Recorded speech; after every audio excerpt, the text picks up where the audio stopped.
Telangana municipal ఎన్నికల్లో BJP తొందరపాటు నిర్ణయాలు తీసుకుంటుందన్న కమెంట్స్ వినపడుతున్నాయి. తెలంగాణ మున్సిపల్ ఎన్నికల్లో జనసేన మద్దతు తీసుకోవడం ఒక రకంగా గెలిచే మున్సిపాలిటీ ఫలితాలపై కూడా ఈ ప్రభావం చూపుతుందేమో అని బీజేపీ శ్రేణులు కలవరపడుతున్నాయి. అందుకు పవన్ కళ్యాణ్ ఇటీవల చేసిన కమెంట్సే కారణమని భయపడుతున్నారు. అసలు ఇంతకీ జనసేనని చేసిన కాంట్రవర్సీ కమెంట్స్ ఏంటి? ఆ ఇంపాక్ట్ మున్సిపల్ ఎలక్షన్స్ లో నిజంగా రిఫ్లెక్ట్ అవుతుందా?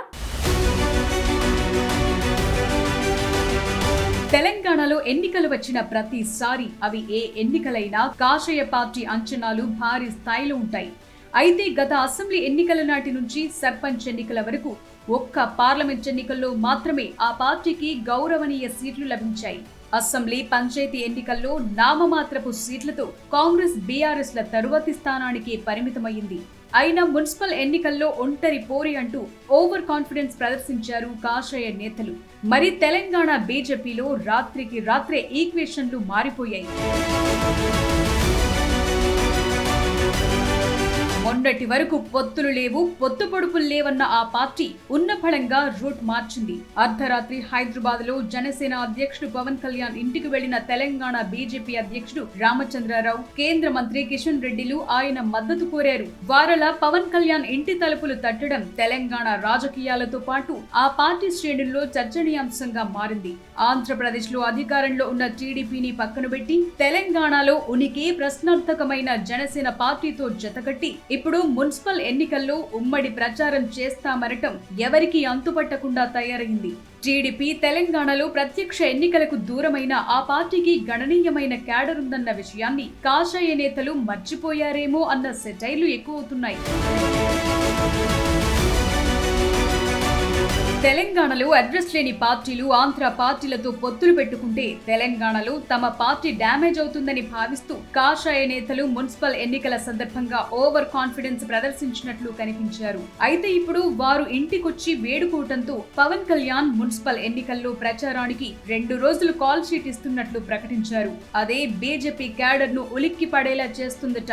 ఇటు పవన్ కళ్యాణ్ ఆంధ్రప్రదేశ్ లో ఉప ముఖ్యమంత్రిగా ఉన్నారు, అలాగే బీజేపీతో పొత్తులో ఉన్నారు.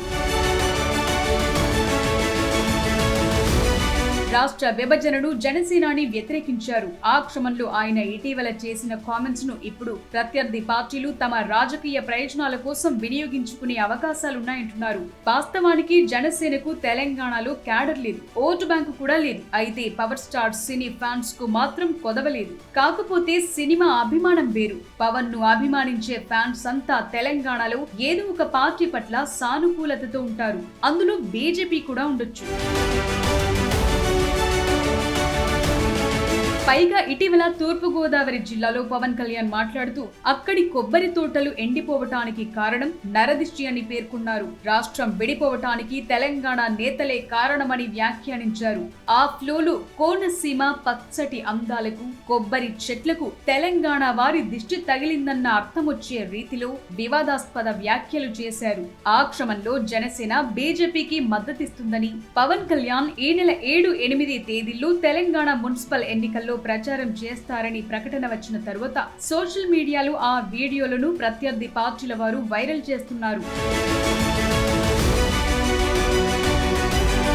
సాక్షాత్తు పీసీసీ అధ్యక్షుడు మహేష్ కుమార్ గౌడ్ కూడా పవన్ అలాంటి వ్యాఖ్యలు చేసి ఇప్పుడు తెలంగాణ ప్రజల ఓట్ల కోసం రావటమేంటని ఎత్తిపొడిచారు. రాష్ట్రం విడిపోయినప్పుడు తాను తిండి తినలేదని, నిద్రపోలేదన్న పవన్ కళ్యాణ్ వ్యాఖ్యలను కూడా ప్రత్యర్థులు సోషల్ మీడియాలో షేర్ చేస్తున్నారు.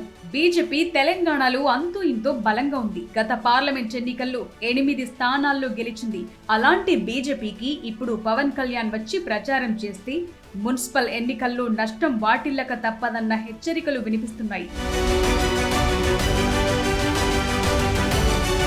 అర్బన్ ప్రాంతాల్లో జరుగుతున్న ఈ మున్సిపల్ ఎన్నికల్లో సెంటిమెంట్ అంతగా ఉండదని, సెటిలర్స్ పై జనసేనాని ప్రభావం పాజిటివ్ గా ఉంటుందన్న భావనతో కమలం పార్టీ పవన్ ను రంగంలోకి దించినప్పటికీ ప్రత్యర్థులు తెలంగాణ సెంటిమెంటును ప్రజల్లోకి తీసుకెళ్లే బీజేపీ తీవ్రంగా నష్టపోయే అవకాశం ఉందని ఆ పార్టీ క్యాడర్లో భయాందోళనలు వ్యక్తమవుతున్నాయి.